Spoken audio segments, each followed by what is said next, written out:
Well, it is exactly, what, 6:03. I've been here for 7 minutes. I have driven 633 miles today. I think that's a record.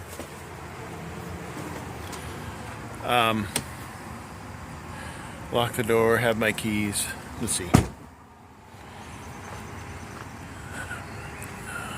If this focuses correctly. It freaks out when you change focal distances. Give it a minute. It'll eventually figure it out. There it is. You can see they make concrete forms at this particular location. And I have bundles of coiled wire cables. It's 6 o'clock here, but I think the sun is already set. I guess that's what happens when you travel to the North Pole, when it's summer is diminishing. Because I mean, I face the sun, and you can see me. If I turn from the sun, I have shadows. When I was approaching this area, I should say about 500 miles ago, I called because I had a discrepancy on my messages. One said on my work assignment that there is parking here, and then on a separate set of directions I requested, in the directions it says no parking. So with conflicting information, I tend to be my polite professional self and give the consignee a call and inquire as to whether or not they do have overnight parking. And I spoke to a nice person, and she told me, yes, you just park. She says that you go into our second entrance and we have like a hill, which I'm assuming this is the hill. She said, park next to that, but not on the road. So I'm parked next to it, and I'm not on the road because there's the road there. I came in the driveway, backed in here, and I believe there's still enough room for, well, let me put it this way. If I was in my truck right there, I could get through here very easily. So that's how I determine if I've left enough space. Because the individual said this is where trucks start lining up in the morning to deliver. I was going to line up directly in front of the fence, but I didn't want to do any unnecessary blocking. So I will have a full, tomorrow's Friday, I'll have a full day, and we'll see what we get next, because I'm going to take a look on the GPS to see how long it will take for me to get, if I were to drive home to Madison, Illinois from this location, to see how long it takes, because I have picked up a load from here and driven home before, so I think it's doable. This is Lino Lakes, Minnesota, and it's north of St. Paul. This is probably the furthest north of Minnesota that I've been in. I've been slightly south of St. Paul to pick up shingles, which is what I'm thinking I may get, but there are times where I deliver here and they send me back across into Wisconsin to pick up sand. So, and I love traveling north because it's, you know, a nice, 84 degrees here. You would think it would be a little bit cooler. So there's always signs everywhere at the desirable delivery locations. There are signs like this: receiving.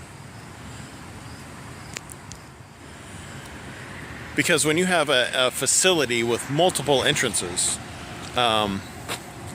there are some places we go to where there might be a large facility with multiple entrances, but also composes of multiple businesses, and there's no signage, and it's almost like they expect you to have ESP or a built-in antenna GPS system to know exactly where they're at and what driveway to drive into and where to stop to go talk to somebody.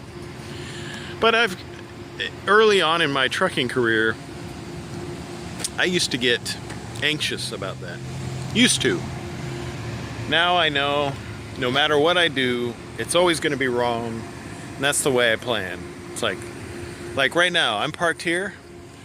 I initially pulled up to the fence because there was a UPS truck, just a delivery van guy just sitting here.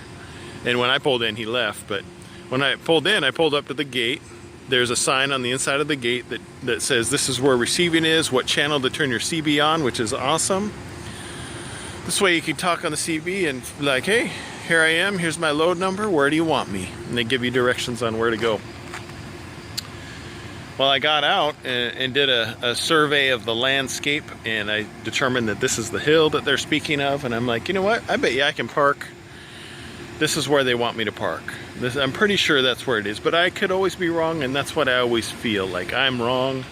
So I will need to expect that somebody's gonna tell me that I'm wrong, but I'm okay with that now. It doesn't bother me at all. It used to get me really anxious. You know, it's a semi-busy road, but it's nowhere near as putting your truck in a one of those rest stops where the rest stop is this far away from an interstate, because that is much louder, much more noise going on throughout the night while trying to sleep. And it's pretty quiet inside, but sometimes you're so close to the highway, it's like, interesting. This is going to be maybe a pleasant night, but here I don't think it'll be an issue. So we'll see what happens in the morning. From what I understand, they start arriving at 6:30. I believe my receiving hours are from 7 to 1. I'll have to look at it again. But yeah, I'll get up, eat breakfast, and be ready to be first in. We'll see. If I'm second in or third, it doesn't matter to me, because I'll be able to utilize, in my planning, to utilize all my hours for tomorrow's load following this. So the trick is once I get unloaded, to find a place that I'm eligible to park while waiting for my next load assignment. Because there are times where that is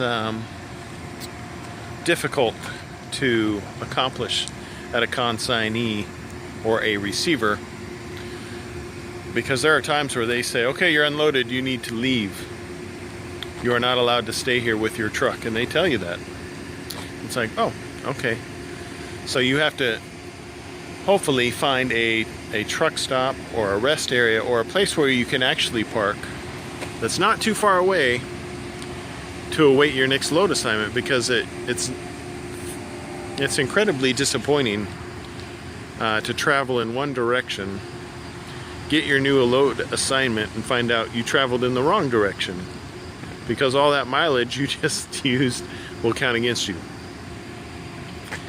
So anyway, this is a straps only load, and I've got 18 million straps on there, and it behaved well. So I tend not to wear, it's a very dense, compact. Let's see if I can back up so you can capture a perspective on the denseness of this load. So I've got a 48-foot trailer, and there's just a small section of it that is being utilized for 44,550 pounds. That's all steel, so it may appear that I don't have a lot on there, but I do. And I always try to stack from everybody's got their method, and I'm not saying my method's the best or the only way to do it. I'm just saying this is the way I do it. I start from the center. I always try to keep my load center, and if it's going to be heavy to one side, I try to be heavy on the rear because of my spread axle tandems. In my spread axle trailer, I can carry more weight in the rear than I can on the tandems up front. So that's it for today. I will, it's 6 o'clock. I guess I can watch a movie. I got all kinds of time. See what Friday brings. I just thought I would show this because it just dawned on me, because this is the most mileage I think I've done in one solid day, 633 miles. And I still had 11 minutes I could have used. So I could have got like 10 more miles.